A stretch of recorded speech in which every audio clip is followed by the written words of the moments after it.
అండి, నమస్తే. అందరూ ఎలా ఉన్నారు? మా ఇంట్లో వాళ్ళకేమో నా తలకాయ తింటుంటే సరిపోవట్లేదంటండి. సో అందుకని చెప్పేసి తలకాయ మాంసం తీసుకొచ్చారు ఈరోజు.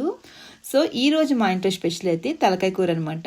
పళ్ళు లేని వాళ్ళు కూడాను ఎంచక్క హ్యాపీగా తినేవచ్చు.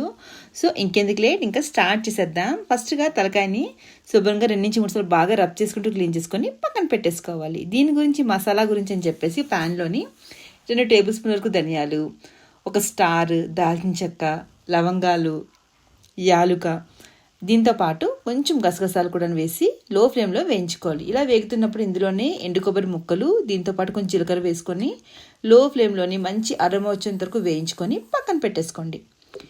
తర్వాత కుక్కర్ పెట్టుకొని ఆయిల్ వేసుకొని అందులో మసాలా దినుసులు కూడా వేసేసుకొని పెద్దగా కట్ చేసి పెట్టుకున్న ఉల్లిపాయలు వేసుకొని కొంచెం సాల్ట్ యాడ్ చేసుకొని ఇందులోనే మనము మంచి గోల్డెన్ బ్రౌన్ కలర్ వచ్చేంత వరకు వేయించుకోవాలి.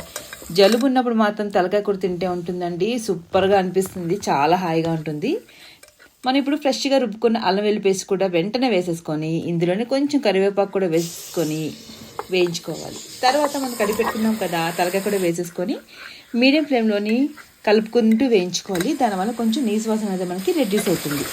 ఇక్కడ మనకి ఇలాగా కలర్లో చేంజ్ అయింది కదా, ఇప్పుడు లో ఫ్లేమ్లో పెట్టేసుకొని ఇందులోనే కొంచెం పసుపు, టేస్ట్కి అకార్డింగ్ కారం యాడ్ చేసుకోవాలి. తలకాయ కూరకి ఎప్పుడు కూడా కారం కొంచెం ఎక్కువే పడుతుందండి, అప్పుడే దాని యొక్క టేస్ట్ అనేది మజా అనేది తెలుస్తుంది.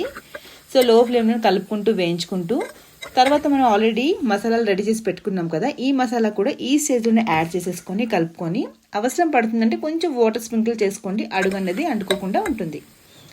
సో దీని తర్వాత ఇందులోనే 2 పచ్చిమిర్చి, కొంచెం కొత్తిమీర కూడా యాడ్ చేసేసుకొని కలిపేసుకుందాం.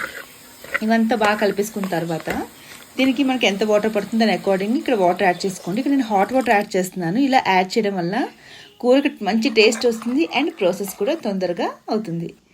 ఈ స్టేజ్లో ఉప్పు కానీ కారం కానీ ఏవేం సరిపోతే ఒకసారి చెక్ చేసుకొని అడ్జస్ట్ చేసుకొని లాస్ట్లో ఒక నేను టొమాటో యాడ్ చేసేసుకొని ఇంకా మూత పెట్టేసుకొని కుక్కర్ విజిల్స్ అయితే పెట్టించేసుకుందాం. కొంతమంది పులుపు కూడా వేసుకుంటారు, ఈరోజు నేను పులుసు పెట్టట్లేదు, సో కర్రీలాగా వండుతున్నా.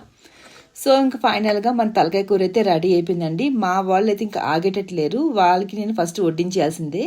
మళ్ళీ ఇంకొక వీడియోతో కలుద్దాం. Thank you for watching.